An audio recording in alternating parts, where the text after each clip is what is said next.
Pessoal, tudo bem? Vamos dar continuidade aqui para encerrar o segundo módulo. Hoje a gente vai falar um pouquinho de resumos e resenhas, ok?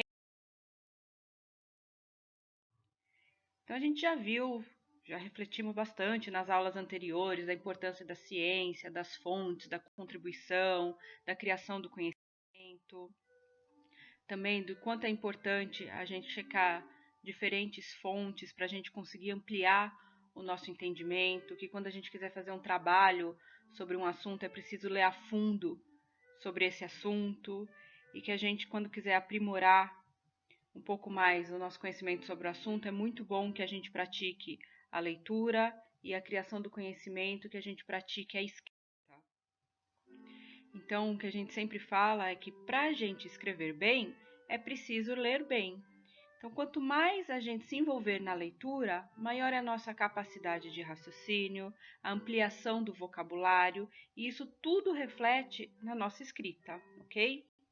Então, hoje a gente vai falar aqui de resumos, e o primeiro que eu vou mencionar aqui é a resenha. O que é uma resenha?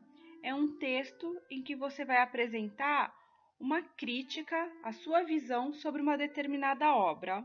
Veja bem, não é sua opinião pessoal, é a sua revisão crítica sobre o assunto, ok? Baseado naquilo que foi escrito. A resenha é uma redação. Então, como toda redação, é muito importante que tenha clareza nas ideias a serem apresentadas, que elas sejam objetivas e concisa. O que é concisa? É que não enche a linguiça, ok? Falando português bem claro, né? Então, o texto ele precisa estar bem claro para que ele consiga atingir o seu objetivo. Eu vou chamar um pouquinho a atenção aqui de vocês, porque isso é um ponto muito importante para os trabalhos que são feitos ao longo do curso de vocês na IESCAMP, tá? Os trabalhos escritos, eles precisam ser claros. E é nessa fase que a gente está com o ensino à distância, eu tenho recebido muita pergunta de aluno, muita dúvida, e aí eu sinto uma falta de clareza na hora da escrita que me preocupa. Então, se é só um adendo que eu estou fazendo, prestem atenção se o jeito que vocês estão transmitindo as ideias está de fato atingindo seus objetivos, tá? Então, isso é só uma coisinha a mais, porque no semestre que vem, quando a gente tem o projeto interdisciplinar, que é o equivalente ao TCC de vocês, a escrita vai fazer muita diferença, não só as ideias, ok? Né? Então, por que eu pus essa imagenzinha até saltitando aqui? Porque a elaboração de um texto não é simples sequência de frases recolhidas, né? E eu recebo mensagens assim, que eu não consigo nem entender qual era a dúvida que a pessoa tinha. Então, a gente precisa ter clareza, explicar qual é o assunto, né? As partes do texto têm que estar ligada, têm que estar conectada, para a gente conseguir de fato transmitir a ideia, certo? Então a primeira orientação que é sempre dada é assim, pensa como que você vai organizar o texto, tudo que seu texto vai conter e tem uma visão geral. A gente fala fazer o esqueleto, né? E isso não é só para escrita, qualquer coisa que você planejar antes, aí sai muito mais bem feito na hora de executar. Então, a gente pode fazer aquele mapa mental ou mind map, que ele faz uma nuvenzinha e vai puxando as ideias. Tem gente que prefere fazer em subtópicos numa folha de sulfite, tem gente que prefere em texto, tem gente que prefere em desenho, mas é uma sugestão muito forte. Tenha uma visão geral daquilo que vai ser escrito antes, para você saber quais são as partes que você gostaria que tivesse aqui no seu texto e se elas fazem sentido, ok?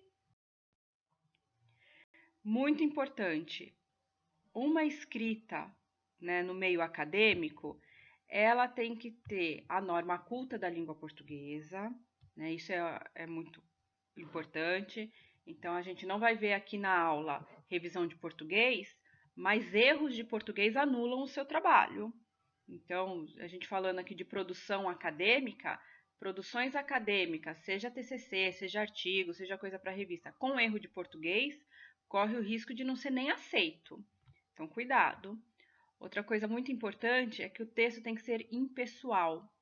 Não é interessante que num texto acadêmico vocês coloquem emoções, visões pessoais jamais, opinião pessoal, isso jamais, tá? Então evite que o texto seja um pouco mais objetivo, sem emoções e apenas com dados e fatos.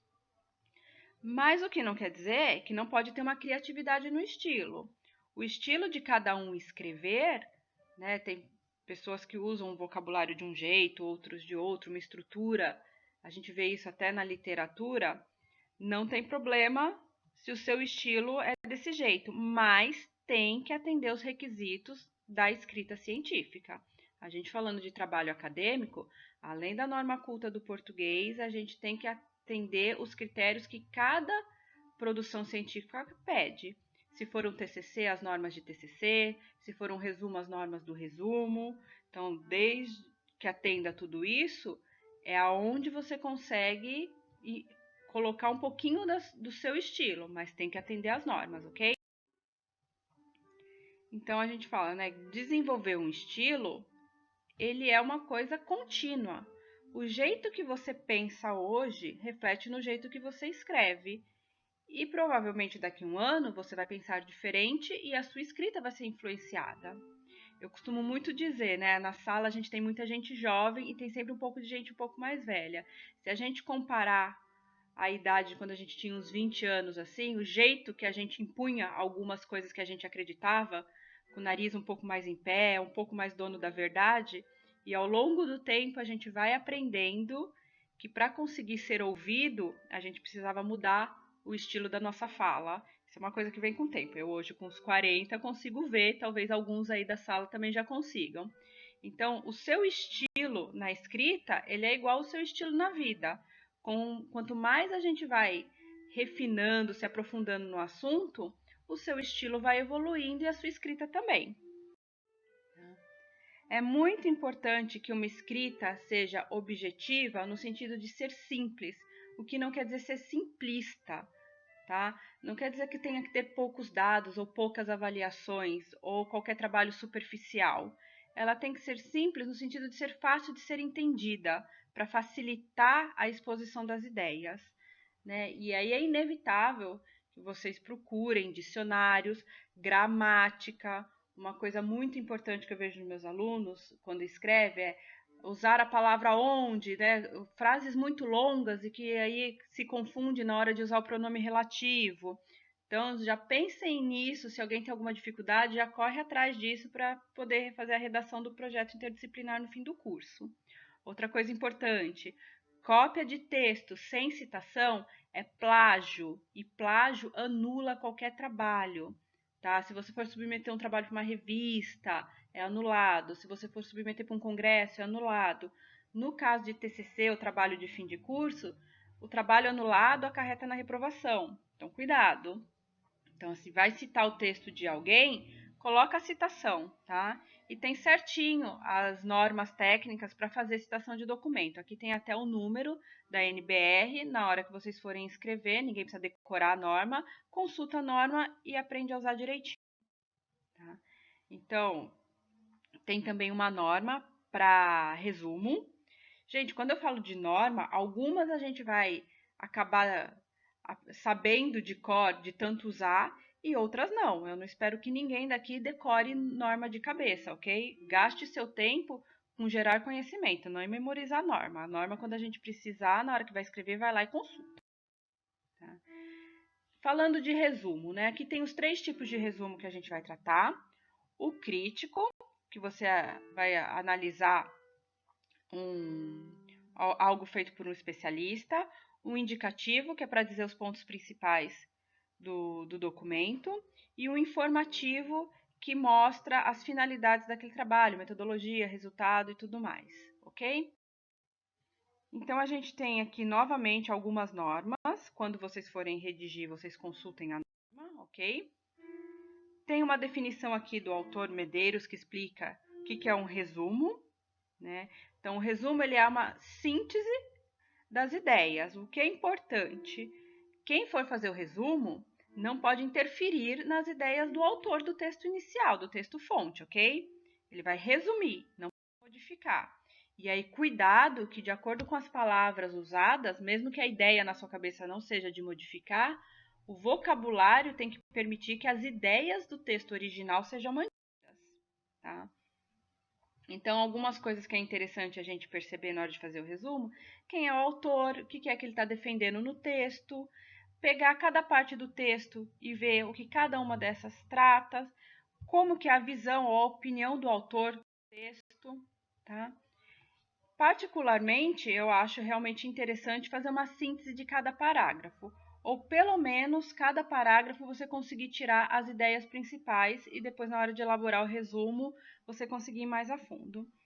Quem quiser fazer isso para treinar, aqui 3 exemplos, sugiro fazer isso. Quem quiser discutir isso na sala, fique à vontade. Eu não vou cobrar entrega disso daí, mas eu aceito o envio para alguém que quiser discutir. Se não quiser discutir no chat, quiser mandar para mim, fica à vontade, gente. É muito bom esse treino. Tá? E aqui um outro tópico que a gente vai falar é a resenha, que também tem uma norma específica. E a resenha, ela é um resumo, só que ele tem um aspecto mais crítico. Então, ele tem a ideia de resumir as ideias, avaliar as informações, a maneira como estão dispostos e justificar o porquê que foi feito. Ele não só conta, mas ele diz como aquilo lá está disposto, a tendência do autor, o jeito como as coisas estão postas, ok? Então, ele vai um pouquinho mais além do que só relatar o que foi mostrado no texto original. Tá?